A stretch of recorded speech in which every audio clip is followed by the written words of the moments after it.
Alright guys, and welcome to another movie review. Today we're going to be looking at the new movie adaptation of Power Rangers. None of us really know each other. We're all screw-ups. But somehow, we were all in the same place at the same time when Billy found those coins.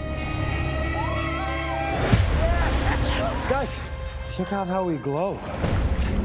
I'm blue. Oh, I'm black. What? I am. No, you're not. Now this new Power Rangers adaptation was directed by Dean Israelite. I think that's how it's said. Don't, because in my last video, I think it was Free Fire, I got someone saying, it's pronounced Khalillian Murphy, not Cillian Murphy. Does it really matter? Like, does it really matter how I pronounce it? I can't even pronounce. But does it really matter? Like, if you get who I'm talking about, does it matter that much? If someone said my name was James, because a lot of people call me James as a joke, like, I wouldn't be like, you know what, how dare you? My name is James. After that little rant, I'll get into the cast. I don't really know the names, so I'm just going to read them out. Don't kill me for that either, because I remember when I did my Trainspotting 2 review, and I had people saying, how could you not know the names of the actors? I don't have a list in my head of every single actor, especially ones when they're sort of new. So I mean, I've not got many subscribers or people who watch my videos, and I'm just pissing off the people that do watch the videos now. But yeah, if I get into the cast for the Power Rangers, we've got Dakri Montgomery. I think it's Dakri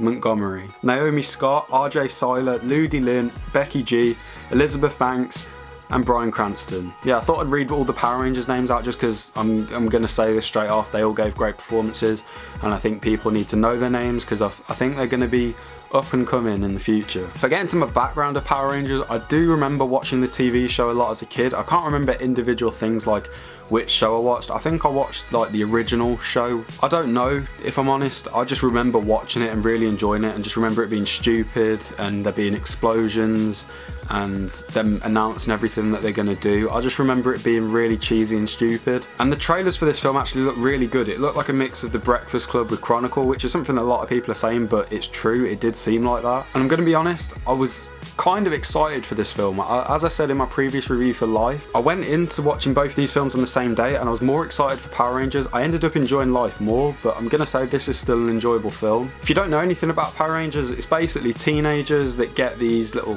power coin things and they become Rangers, and they have to defend the world, or Angel Grove I think it's called, their little hometown. They have to just defend that from evil monsters and people that come to try and destroy the world. I think that's just the basic plot of everything Power Rangers, but that's basically the plot of this film as well. If I get straight into my positives, the direction and cinematography and just the visuals overall in this film were surprisingly amazing. When I was watching this film, I was so surprised with how beautiful the film looked. I was actually really shocked. As I mentioned earlier, all the performances from the Rangers were really good, especially the Red Ranger and the Blue Ranger. I think the characters' names are Jason and Billy. They were definitely standouts. And what's her name? I think it's Naomi Scott's character, the Pink Ranger. She was pretty hot, I'm not gonna lie. She was very hot. Another thing I really enjoyed was this one scene around the campfire. It really helped the development of the characters. I don't know, I had goosebumps at some points when one of the characters was talking about his mom who's sick and stuff like that. It was just such a good scene. I feel like if more of the film focused on that, developing the characters, making you care about the characters more,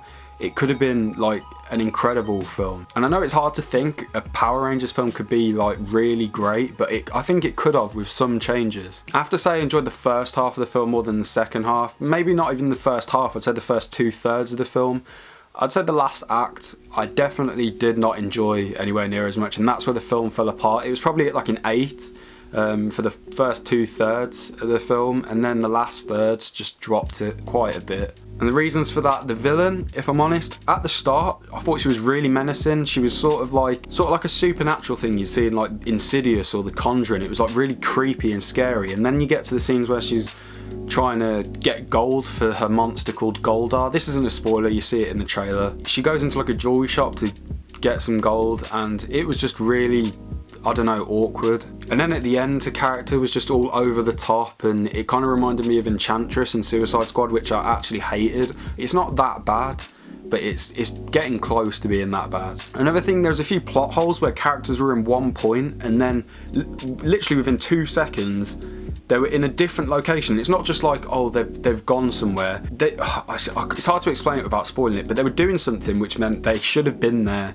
for at least another 10 hours, but either they skipped a whole 24 hours to another place and just carried it on from there, or the film just, I think it might have been reshoots. I think either one or the other part of the film that I'm trying to talk about in a non-spoiler way, one of them must have been reshoots, and I think that sort of messed up the pacing of the film a bit. Another thing, the fucking product placement in this film is embarrassing. Like, I get that a film needs to get more money from sponsorships, but honestly, the characters in this film, they literally could have just picked up a Krispy Kreme, winked at the camera and been like, I enjoy a Krispy Kreme when I'm defending the universe. I'm just like, literally, the Krispy Kreme product placement was fucking embarrassing. Like, some people are like, oh no, it's funny, they used it well. No, they didn't. Like, it was actually stupid. And I know Power Rangers is stupid and it's over the top, but the rest of this film felt really grounded, apart from the villain. Now, I know this is a really bad comparison because Lord of the Rings is probably one of the most loved trilogies ever made, and it's really dark and really gritty. But if I give a comparison, it would be like if a city or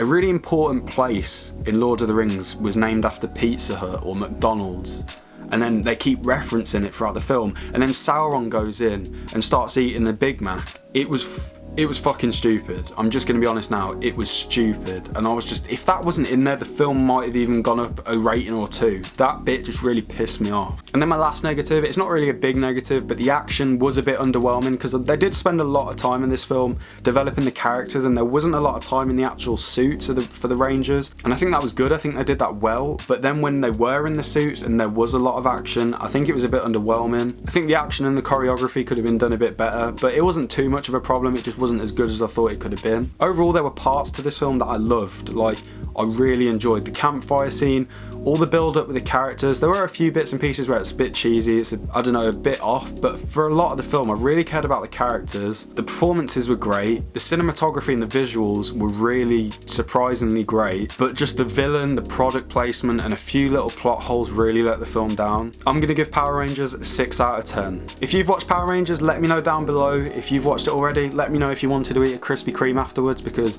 I didn't, because it ruined the film. I'll hopefully have reviewed Life before this video's up, so go back and check that out, and after this review I'll hopefully have a review from Beauty and the Beast out. That would be a review from a perspective of someone who's never watched the animated film for Beauty and the Beast, so that could be interesting. If you enjoyed this video, leave a like. If you're new, subscribe, and thanks for watching.